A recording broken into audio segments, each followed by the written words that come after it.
yung Mabini Hiking Society. Meron din yung play of words na meron din yung contradiction dahil po si Apolinario Mabini, alam po naman natin, ay lumpo. Hindi dahil sa syphilis, hindi siya nagka-syphilis. He was not syphilitic, no? Nagkaroon lang po siya ng sakit, no? Hindi ba? So yan po ang ewan ng Apo Hiking Society, no? Okay, punta na po tayo ngayon sa ating kasabihan ng matatanda, bugtong sa lawikain na sumasalamin po sa kasalukuyan sa ating next segment na Say ng mga Thunder. Mga bugtong, palaisipan, alamat, kasabihan ng nakatatanda. May K ba? Say ng mga Thunders. Sa Remoto Control, sa Radyo 5, 92.3 News FM at Aksyon TV. Galing sa aklat ng mga piling alamat sa atin at sa ibang bansa ni Rosario P. Nemsing, published po ng Anvil, may publisher, at mabibili po sa National Bookstore, The Total Bookstore. Bakit sa gabi lumilipad ang paniki? Noong araw, mahigpit na magkaaway ang mga ibon at ang mga hayop sa lupa.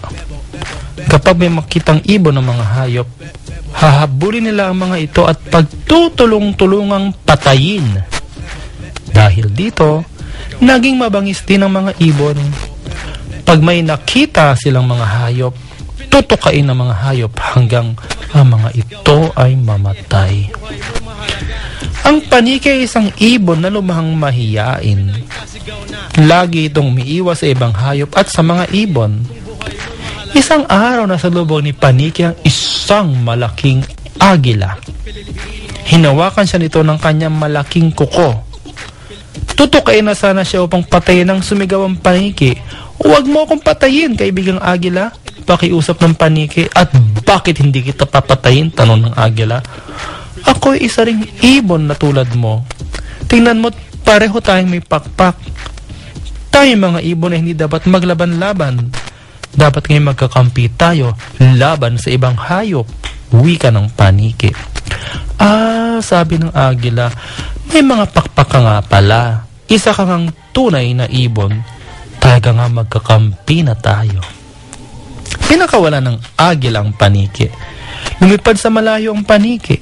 Ayaw na niya makasalubong pa ng ibang agila.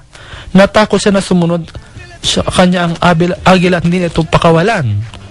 Namasyal siya sa lupa at siya ay napadako sa kuweba ng leon. Hinuli siya ng leon. Akma na siyang papatayin ng leon, ngunit siya nagsalita at nagmakaawa. Wag mo akong papatayin, mahal na leon. At bakit hindi? Sigaw ng leon. Ikaw ay isang ibon, kaya ikaw ay isang kaaway. Hindi, sabi ng Paniki. Isa akong hayop na tulad mo. Tingnan mo aking nguso at ang aking tenga. Pareho mo rin akong may dalawang tenga at may ngusong matulis. Sabay ipit niya sa kanyang mga pakpak upang hindi ito makita ng leon. Tinignan mabuti ng leon ang Paniki. Wala kang pakpak. At ikaw ay may nguso at dalawang tengang katulad ko. Ay, isa kang kakampi. Sige, umalis ka na at may nakita kang ibon, tawagin mo ako para akin siyang makain, sabi ng leon. Umalis ang Paniking masayang-masayang ngunit natatakot pa rin. Ngayong nasabi niyang hindi siya ibon at hindi rin siya hayop sa lupa, wala na siyang iba pang maidadahilan sakaling mahuli siya ng ibang hayop. Sumuot sa isang madilim na kuweba ang Paniki at siya'y nagtago sa isang sulok. Hindi siya lumabas. Hintayin niya ang pagdating ng gabi. Lumatag na ang gabi. Natatakot siya na baka may makakita sa kanyang ibang hayop o ibon at siya ay patayin. Simula noon, ang Paniki ay lagi na lamang nagtatago at lumalabas lamang kapag kumakagat na ang dilim. Hindi ho ba ang ganda-ganda ng kwento ng Paniki para mga politiko? Yan talaga ang tawa ni Bella Flores. Hindi ko lang mapigyan, naloloka talaga ako. Yung mga yan, nagmi-meeting yun ng gabi, tinetext ako ng 1:30, yung mga taga-Liberal Party. Ano ba naman, no? Hindi naman ako kasama, no? Okay, let's go now in homage of, di ba, CGMA, COMELEC Commissioner Abalos, DOTC Secretary Leandro Mendoza talaga, and former first gentleman Juan Miguel Juan Miguel Arroyo. Meron tayong babasahin na naman mga excerpts sa ating corruptionary, natatanging diksyonaryo ng mga salitang korupsyon, no? Na ito ay pinablish ng Center for People Empowerment and Governance at UP Centennial Publications. Inedit ni Bonifacio P. Ilagan, konsepto, disenyo ni Evita Jimenez, illustration ni Fidel L. De La Torre, at ngayon ay may version po ang Anvil Publishing. Corruptionary, mabibili sa National Bookstore, The Total Bookstore. Hoy Edison, may image yan. Talagang Miriam ako ngayon, nagngangalit. May image tayo ng corruptionary, kaya nga sabi ko kay Edison, hanapan mo ako ng religious song, Lead Me Lord by Gary Valenciano, para naman humupa yung aking pagkainis sa mga kasinungalingang lumilipad-lipad na naman parang panigi. Maganyan-ganyan sa kapaligiran, nakakalurky talaga, nakakapag-init ng ulo. O habang hinahanap ni Edison ang kanyang image, ito po ang ilang mga entries sa corruptionary, natatanging dictionary ng mga salitang korupsyon, ating babasahin in honor of our former leaders. Agent, pangalan or noun, taong tagapamagitan sa mga transaksyon ng korupsyon. Ibig sabihin, nangungurap at kinokorap o ng fixer at kliyente.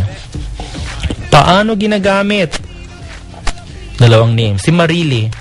Matindi talaga ang red tape sa Pilipinas. Minsan naiisip ko na ring dumaan sa fixer, kaya lang nakakahiya. Babes. Ano ka ba? Hindi mo na kailangang humarap sa usapan. May agent sa mga ganyang transaksyon. Marili. Di makikilala rin ako ng agent. Babes, magmaskara ka na lang kaya. Parang sa COMELEC noon, ano? Diyos, kung nag-file ako ng lead paper September 2006, no?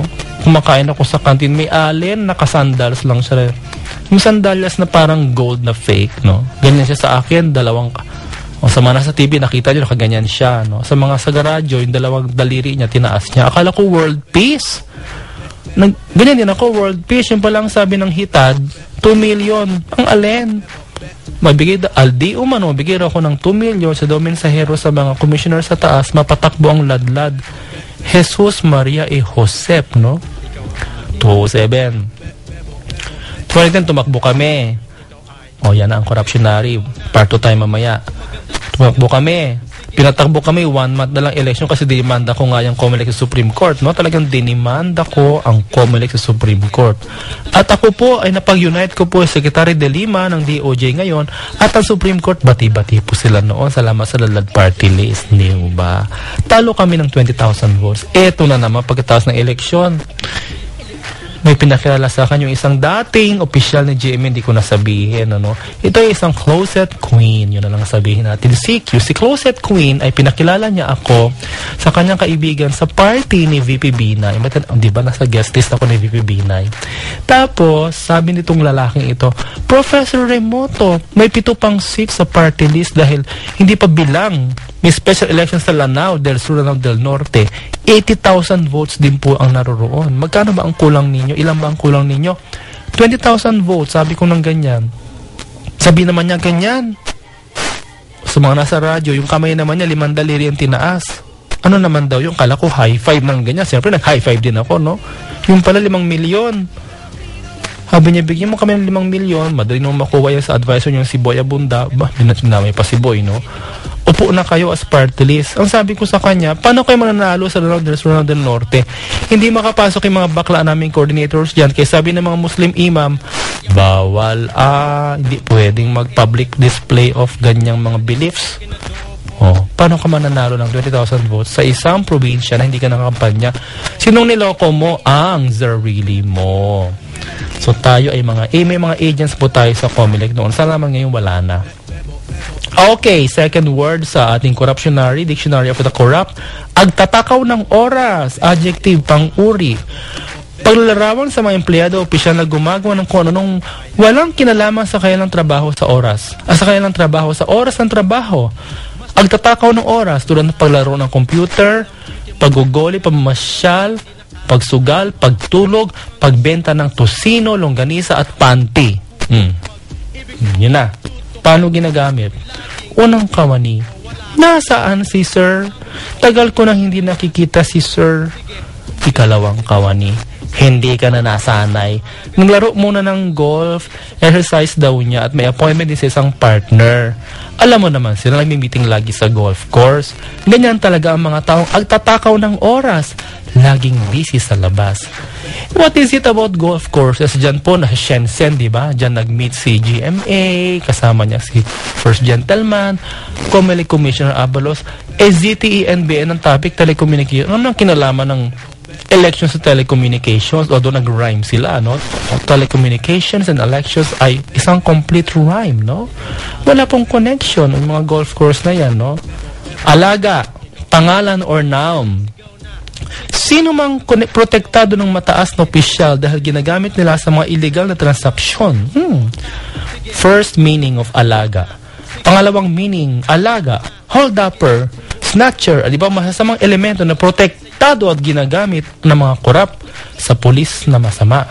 Gaya ng pangungulekta ng tong. Kaparis ng bata, bataan, kaugnay ng manok. Ang dami namang terms ito. Puro animal kingdom. Kanina may paniki tayo. Ngayon may manok. Kahapon may tuko. Yung isang araw may kuliglig. Ano ba ito? There's an epidemic of bestiality here, no? Okay. Verb, pandiwa, pagbibigay ng protection. Paano ginagamit? Si Angelo at si Palpi. Bakit ito mga pangalan dito? Angelo.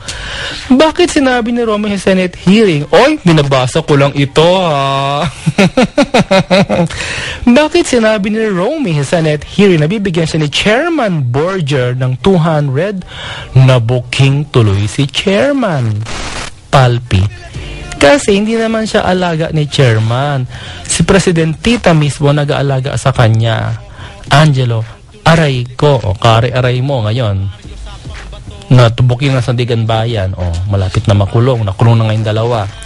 Police A tsaka Police B.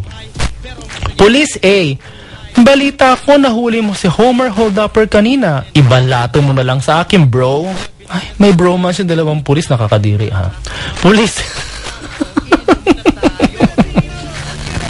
Kasok-kasok. Sabi nga sa aming PCIG seminar kanina, may isang krimen na nangyari at maraming biktima. Kasula-sulasok na krimen na nangyari. Show how it is kasula-sulasok. Ilan ang napatay, ilang bala ang lumusot sa katawan, etc. Bakit? Bakit kayo babalato sa'yo? Sabi ni Police B. Police A, alaga ko yan, bro. Pinapakinabangan ko yan. Police B, ganun ba? Di ako lang mag-aalaga sa kanya. Police A, ang takaw mo talaga.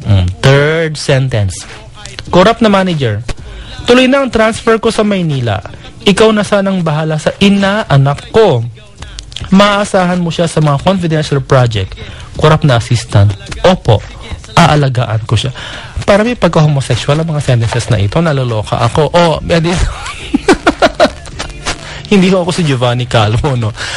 Ako po ay ang inyong modern day, the prince, the princess, no? Diba? Or the art of war, no? Sun Tzu. Meron ba tayong parating na balitang naglalagablab at umuusok? Mag-news break po muna tayo sa ating Radyo 5 at Aksyon TV.